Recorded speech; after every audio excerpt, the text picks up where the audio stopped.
والسلام على من لا نبي بعده أما بعد فأعوذ بالله من الشيطان الرجيم بسم الله الرحمن الرحيم ويوم تقوم الساعة يقسم المجرمون ما لبثوا غير ساعة كذلك كانوا يؤفكون وقال الذين أوتوا العلم والإيمان لقد لبثتم في كتاب الله إلى يوم البعث فهذا يوم البعث ولكنكم كنتم لا تعلمون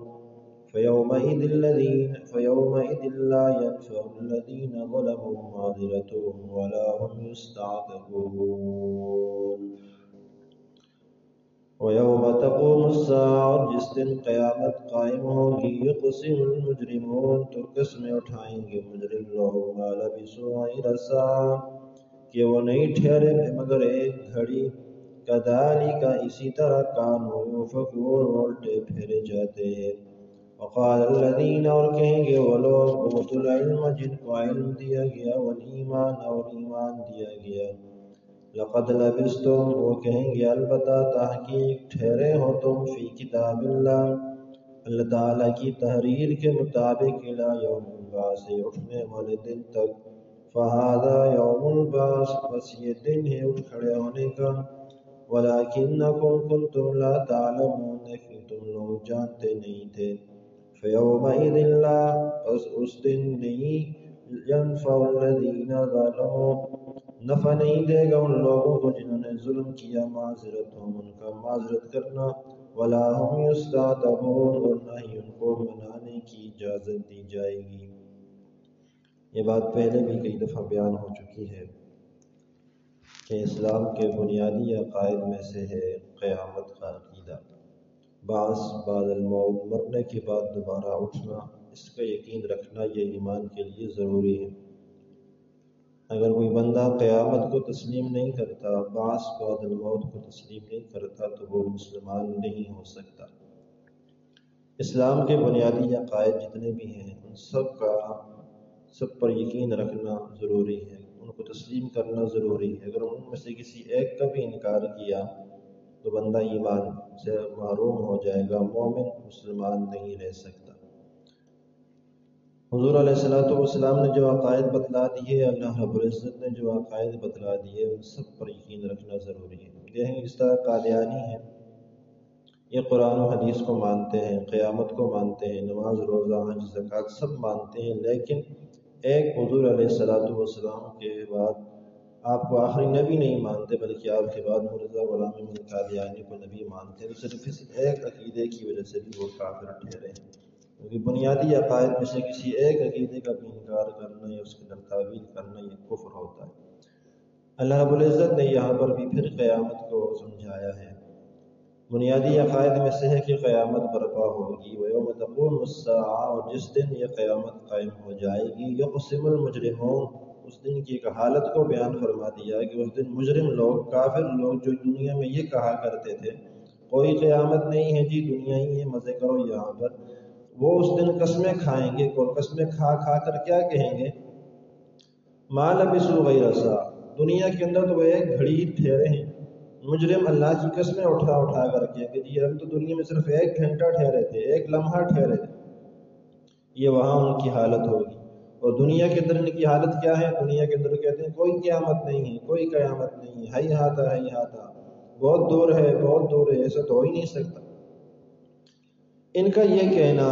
کہ ما لبثوا غیر ساعة ہم دنیا میں صرف ایک گھڑی ٹھہرے ہیں، یہ کہاں تک درست ہے اور کتنا غلط ہے؟ اللہ نے آگے خود فرما دیا کذالک کانوا یؤفکون، وہ الٹے پھیرے جا رہے ہیں، یعنی جو اصل بات ہے ان کو اب بھی سمجھ میں نہیں آ رہی، دنیا کے اندر بھی ان کو حقیقت سمجھ میں نہیں آئی اور آخرت کے اندر بھی ان کو حقیقت سمجھ میں نہیں آ رہی۔ اور یہ بات اصل میں تو یہ ہے کہ دنیا کی زندگی تو جتنی گزاری ہے انہوں نے گزاری ہے، لیکن آخرت کی جو حقیقت ہے کہ آخرت کا دن لمبا ہے، آخرت کی زندگی لمبی ہے، وہ اس کے مقابلے میں سمجھ میں نہیں لے رہے، اور کہہ کیا رہے ہیں کہ دنیا کے اندر ہم تو صرف ایک گھنٹہ ٹھہرے ہیں۔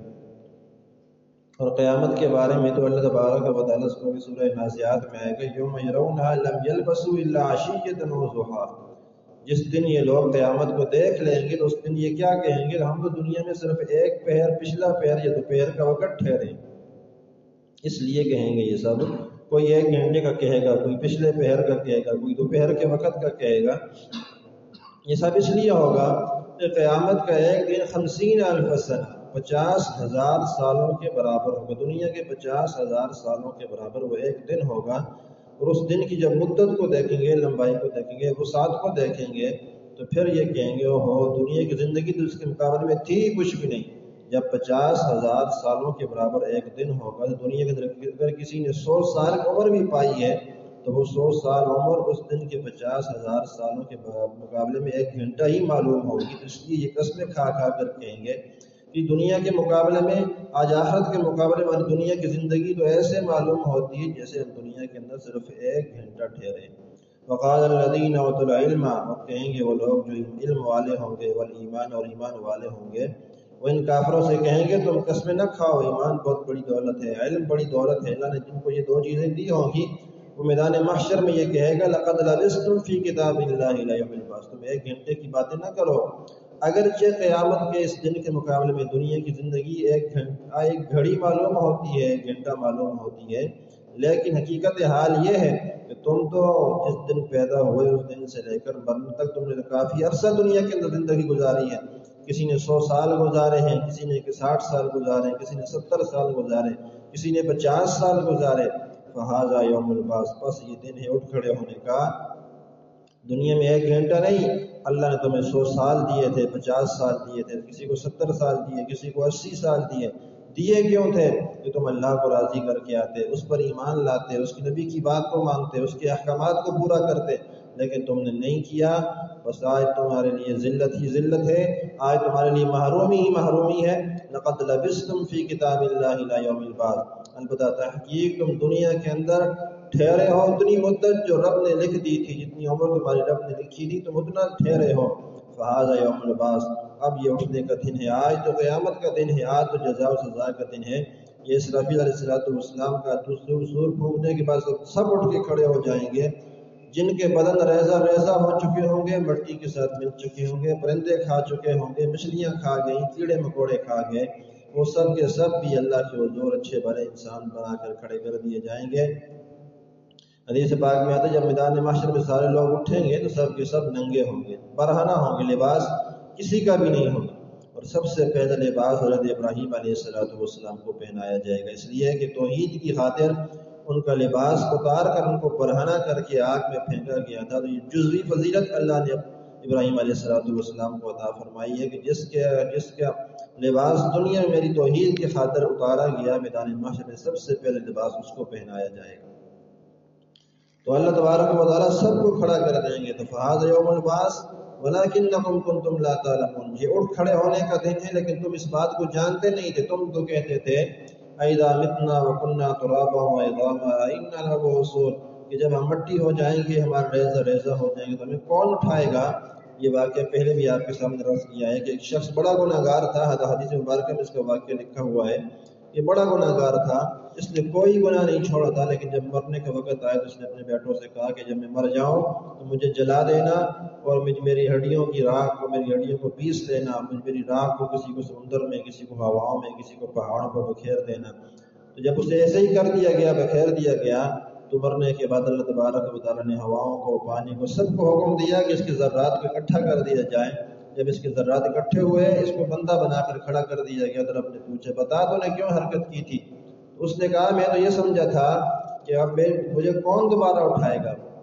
میں اللہ کے دربار میں پیش نہیں ہونا چاہتا تاکہ میرے ذرات کچھ ادھر بہہ جائیں، کچھ ادھر چلے جائیں، کچھ ادھر چلے جائیں، تاکہ مجھے اللہ کے دربار میں کھڑا نہ ہونا پڑے۔ تو میں آپ کے ڈر سے، آپ کے سامنے حاضر ہونے سے ڈر رہا تھا۔ تو اللہ رب العزت نے اس کے ذرات کو جو پانی کے اندر بہا دیے گئے، جو ہواؤں میں اڑا دیے گئے، جو پہاڑوں پر بکھیر دیے گئے، اللہ نے سب کو جمع کر کے اسے پھر شکل عطا فرما دی تھی، پھر بھی اس کو وجود دے دیا تھا۔ وَلَكِنَّكُمْ كُنْتُمْ لَا تَعْلَمُونَ، اس لیے فرما دیا لیکن تم سمجھتے نہیں ہو اس بات کو کہ اللہ کیسے قادر ہے، اللہ کی قدرت تک تم پہنچ نہیں پائے۔ اور وہ دن کیسا دن ہوگا؟ فَيَوْمَئِذٍ لَا يَنْفَعُ الَّذِينَ ظَلَمُوا مَعْذِرَتُهُمْ، اس دن تو کافر بڑی منتیں کریں گے، بڑی سمجھتیں کریں گے، بڑی معذرت کریں گے کہ کہ باری تعالیٰ ہم سمجھ ہی نہ سکے، ہمیں موقع اور دے دیجئے، لیکن قرآن کہتا ہے کوئی معذرت، کوئی عذر، کوئی ان کی ملت سے مایوس نے فائدہ نہیں دے گی۔ روئیں گے، پیٹیں گے، چیخیں گے، چلائیں گے، لیکن ان کے یہاں اور ان کے لیے کوئی بھی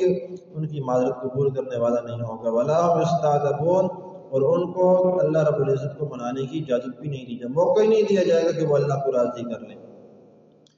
یستعتبون کا مطلب ہوتا ہے الرجوع الی ما یرضی، اس چیز کی طرف رجوع کرنا جس سے رب راضی ہو جائے۔ اب وہ کہیں گے تو صحیح کہ ہمیں ایسا موقع مل جائے کہ ہم دوبارہ دنیا کے اندر چلے جائیں، ہم اللہ کو راضی کر کے آ جائیں، تو قرآن نے فرما دیا وَلَا هُمْ يُسْتَعْتَبُونَ، ان کو ایسا موقع بھی نہیں دیا جائے گا کہ وہ اب رب کو راضی کر لیں۔ بس اس دنیا کے اندر موقع دیا تھا وہی تھا، اس سے فائدہ حاصل کر لیتے تو کام بن جاتا، لیکن آج کا رونا دھونا، آج کی ملتیں سمجھتے ہیں آج کے عذر کوئی کام نہیں دیں گے، اور آج یہ ذلیل ہو کر رسوا ہو کر جہنم کا ایندھن بن جائیں گے۔